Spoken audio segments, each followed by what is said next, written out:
Hola, ¿cómo están? Muy buenas tardes. Mi nombre es Esteban Andrés Ortiz. Soy estudiante de Ingeniería Industrial y en el tema de hoy vamos a abarcar sobre el acero. En un momento te explicaré sobre el acero, en qué consiste, la historia, cómo se fabrica, las variaciones de esta aleación metálica, además sus características, diversos usos y demás.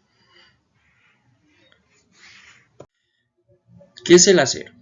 Se conoce como acero un conjunto de aleaciones de hierro con otros elementos, principalmente con el carbón, pero también el zinc, el silicio o el aluminio. Estas aleaciones alteran las propiedades del metal puro. El hierro, en este caso, se obtiene un material más resistente o menos inoxidable.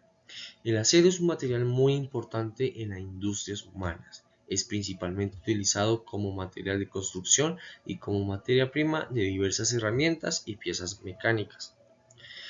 En el caso ejemplar de aleaciones metálicas, las aleaciones consisten en la combinación de elementos químicos en los que uno de ellos obligatoriamente es un metal. Así se combinan sus propiedades y se obtiene un material nuevo que tiene propiedades específicas para distintas aplicaciones. Historia del acero.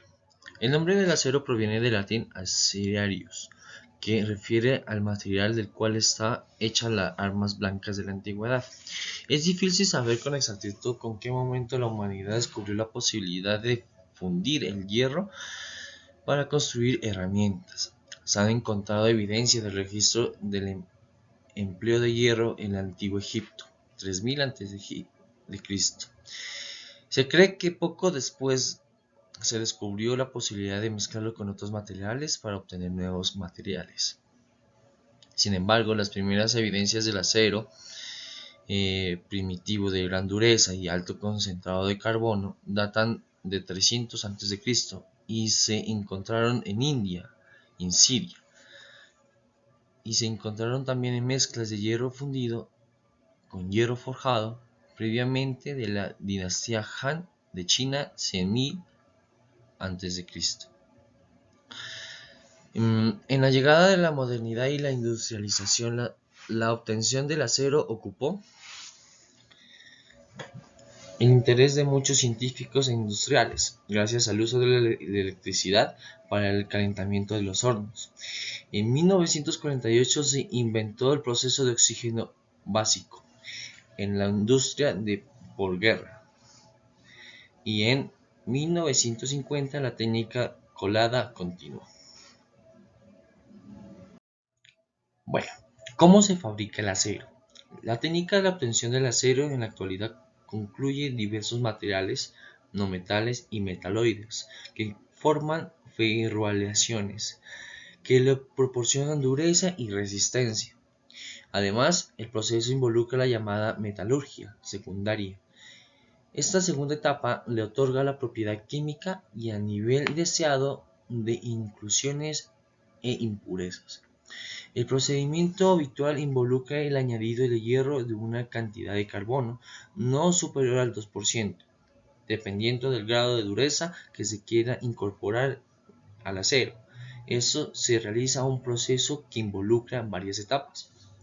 En el alto horno se añade una mezcla de hierro mineral, hierro impuro y cobre, que es un combustible similar al carbón y que sirve para preparar la impureza del material. Luego que queda en hierro bastante puro con pequeñas cantidades de carbono. Después se añade carbono en la cantidad necesaria según el tipo de acero que se vaya a fabricar. Esto se hace mientras el acero está a estado líquido. Finalmente se moldea y se deja enfriar.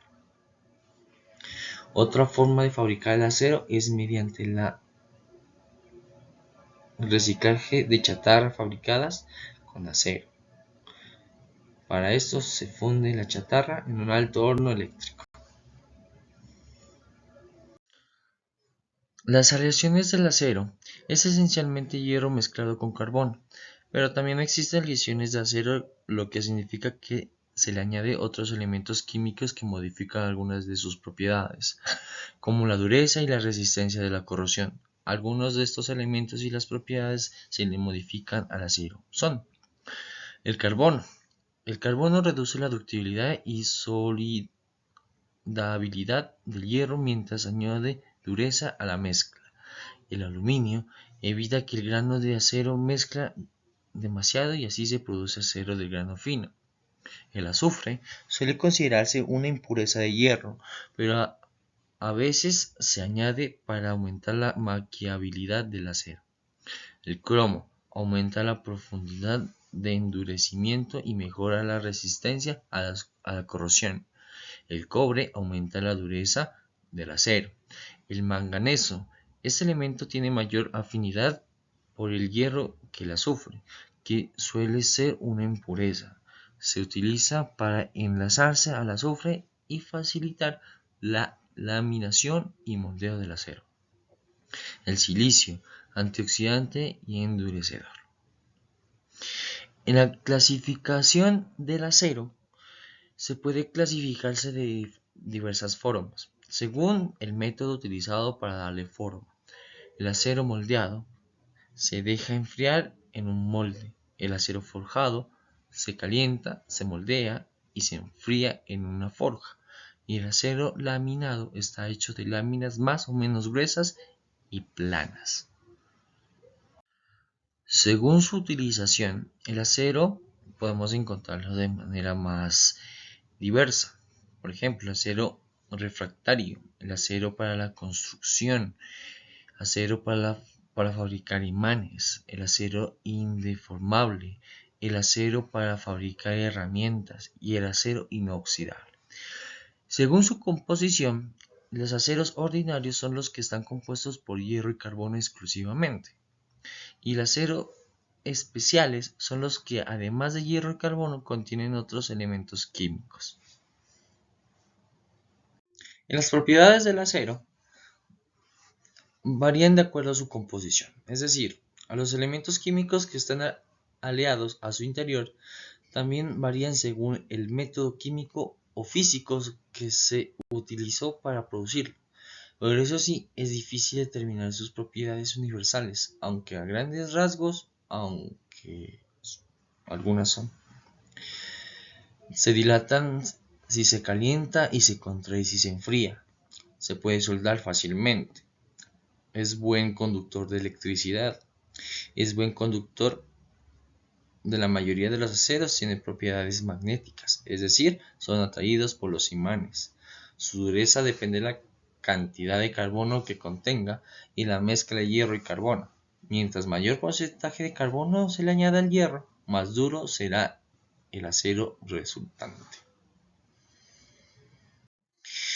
Usos del acero. El acero se encuentra en nuestras vidas en casi todas partes, en distintas formas y presentaciones, tales como piezas mecánicas para automóviles, maquinaria agrícola, armamento militar o tecnología industrial, entre otras. Vehículos enteros, como la carrocería, el esqueleto del barco, vehículos blindados y ferrocarriles y vías. Las herramientas y aplicaciones que se puede dar al uso de los aceros son todo tipo de objetos para soldadura, tornillos, tuercas, remaches, chapas, troqueladas, muelles de válvulas, martillos, llaves, destornilladores, etc., entre otros. Las herramientas de cocina como sastres, ollas, cubiertos, bandejas prácticamente, bandejas inoxidables, que es donde viene un material especial para ese tipo de ambientes para la realización y usos de sanitarios, obviamente. Y las piezas de construcción que hoy en día lo utilizamos como las vigas para el embaluado del hormigón. El reciclaje del acero. El acero puede reciclarse tal y como otros materiales al final de su vida útil.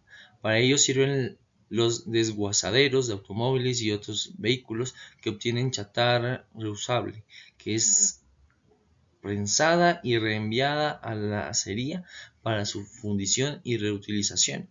La chatarra de este tipo suple el 40% de las necesidades de las aceros mundiales. Bueno, prácticamente reutilizable. Es bueno. ¿Cuál es la importancia del acero hoy en día? El acero es utilizado en grandes obras de ingeniería, como la Estatua de la Libertad, como la Torre Eiffel, la Torre de Pisa, entre otros.